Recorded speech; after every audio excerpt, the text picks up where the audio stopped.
खासदार जनाब संजय राऊत यांनी परत एकदा सकाळी सकाळी गांजा ओढून पत्रकार परिषद घेतली आहे। सातत्यानं भारतीय जनता पार्टीबद्दल खोटं बोलणं, भारतीय जनता पार्टीवर खोटे आरोप करणं हा संजय राऊत यांचा धंदा झालाय।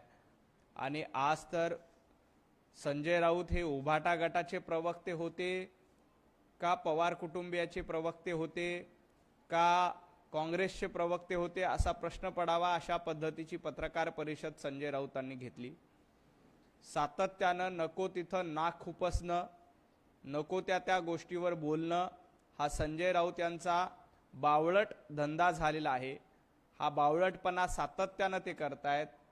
माझा संजय राऊत यांना सवाल आहे की आपण उभाटा गटाचे प्रवक्ते आहात, शरद पवार साहेबांचे प्रवक्ते आहात, काँग्रेसचे प्रवक्ते आहात का डाव्या आघाडीचे प्रवक्ते आहात हे आधी सिद्ध करा आणि मग अशा पद्धतीची बावळट बडबड करा। एवढंच मला संजय राऊतांना या निमित्ताने सांगायचं आहे।